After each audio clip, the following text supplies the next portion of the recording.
Bayangkan, ada sebuah gunung di Jawa Timur yang namanya hampir selalu dikaitkan dengan pesugihan, dunia goib, dan kisah-kisah mistis.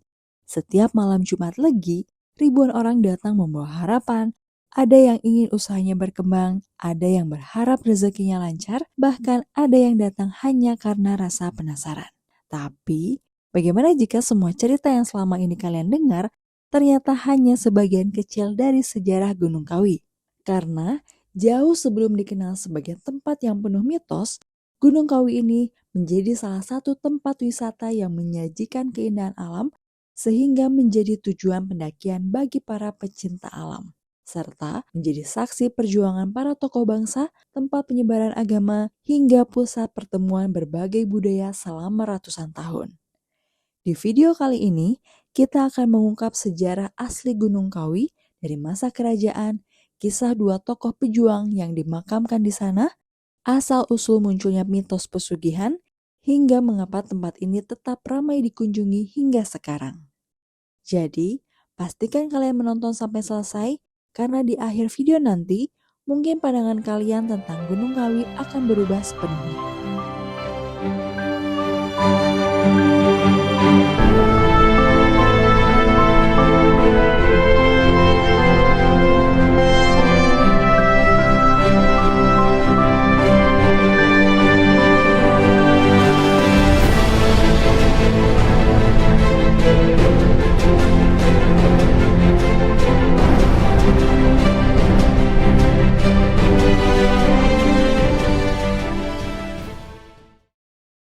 Sebelum membahas sejarahnya, ada satu hal yang perlu diluruskan terlebih dahulu. Banyak orang mengira Gunung Kawi hanyalah sebuah tempat pesugihan. Padahal, kenyataannya tidak sesederhana itu.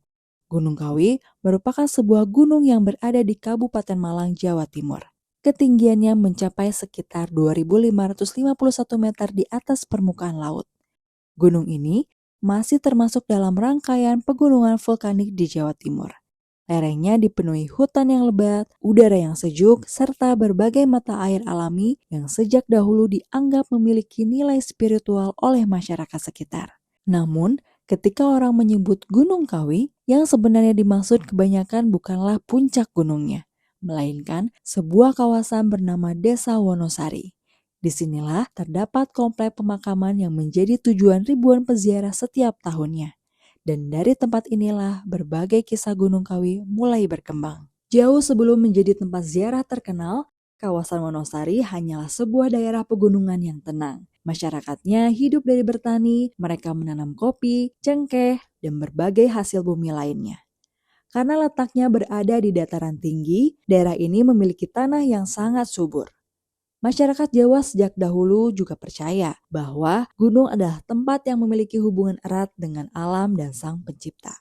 Oleh karena itu, banyak gunung di Pulau Jawa yang dianggap sebagai tempat untuk bertapa, berdoa, maupun mencari ketenangan batin. Tradisi tersebut sudah berlangsung sejak masa kerajaan Hindu-Buddha dan tetap bertahan ketika Islam mulai berkembang di Pulau Jawa. Gunung Kawi menjadi salah satu tempat yang mewarisi tradisi panjang tersebut.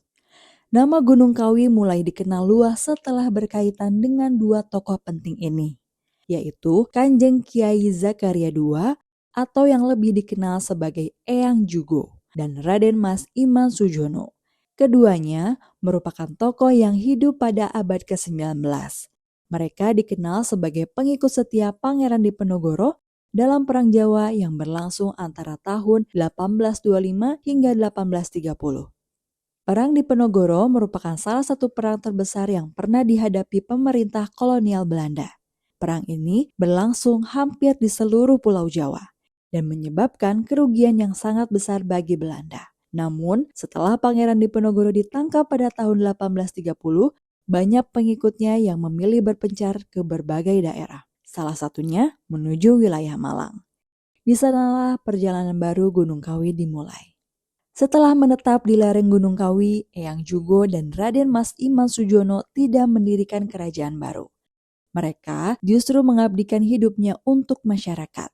Mereka mengajarkan ilmu agama, mengembangkan pertanian, membantu warga membuka lahan, mengajarkan berbagai keterampilan hidup, dan menjadi tempat masyarakat meminta nasihat.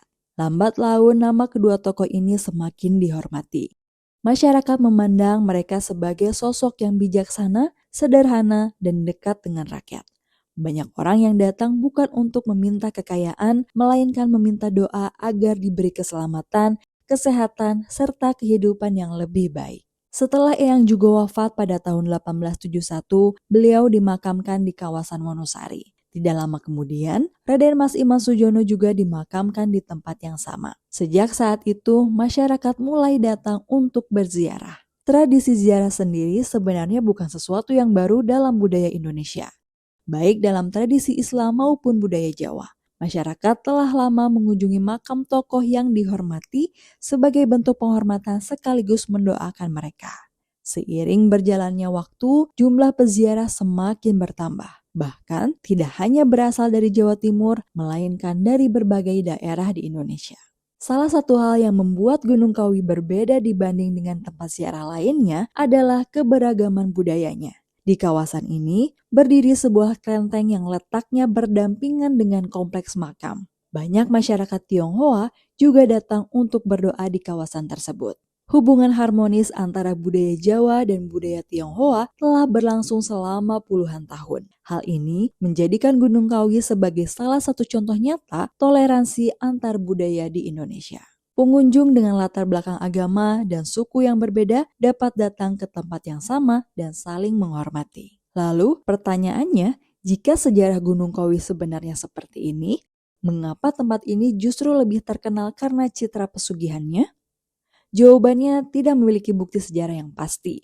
Cerita tersebut mulai berkembang dari mulut ke mulut sekitar abad ke-20. Beberapa orang mengaku mengalami perubahan hidup setelah berziarah. Lama-kelamaan, cerita keberhasilan tersebut berkembang menjadi berbagai kisah yang semakin berlebihan. Muncullah anggapan bahwa Gunung Kawi adalah tempat pencari kekayaan secara gaib. Padahal, sebagian besar peziarah datang hanya untuk berdoa dan berikhtiar kepada Tuhan, bukan untuk melakukan hal-hal yang bertentangan dengan ajaran agama.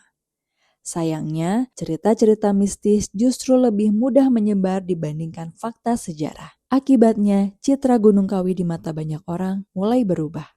Salah satu ikon Gunung Kawi adalah pohon Dewandaru. Pohon ini dipercaya sudah berusia sangat tua. Di sekitarnya berkembang berbagai cerita. Ada yang percaya apabila mendapatkan daun atau buah yang jatuh secara alami, maka orang tersebut akan memperoleh keberuntungan. Namun, hingga saat ini tidak ada bukti ilmiah yang dapat membenarkan kepercayaan tersebut. Bagi sebagian orang, pohon ini hanyalah simbol harapan. Sedangkan bagi yang lain, pohon tersebut merupakan bagian dari tradisi budaya yang diwariskan turun-temurun. Terlepas dari berbagai mitos yang berkembang, keberadaan pohon Dewandaru tetap menjadi salah satu daya tarik utama kawasan Gunung Kawi. Saat ini Gunung Kawi telah berkembang menjadi salah satu destinasi wisata religi yang terkenal di Jawa Timur. Setiap tahun, ribuan hingga puluhan ribu pengunjung datang ke kawasan ini. Mereka berasal dari berbagai daerah, bahkan dari luar negeri. Selain berziarah, pengunjung juga menikmati suasana pegunungan yang sangat sejuk. Di sepanjang jalan terdapat berbagai toko yang menjual bunga tabur, dupa, makanan khas, hingga berbagai cenderamata. Pada akhirnya, Gunung Kawi bukan sekedar tentang mitos, bukan pula hanya tentang cerita pesugihan yang selama ini sering kita dengar. Di balik semua kisah itu terdapat sejarah perjuangan para pengikut Pangeran Diponegoro. Ada kisah tentang tokoh yang mengabdikan hidupnya untuk masyarakat. Ada pula cerita tentang toleransi budaya yang masih terjaga hingga sekarang. Mungkin inilah alasan mengapa Gunung Kawi tetap menjadi tempat yang selalu menarik untuk dikunjungi. Bukan karena misterinya semata, tetapi karena sejarah, budaya, dan nilai-nilai kehidupan yang tersimpan di dalamnya. Lalu, menurut kalian, apakah Gunung Kawi lebih menarik karena sejarahnya?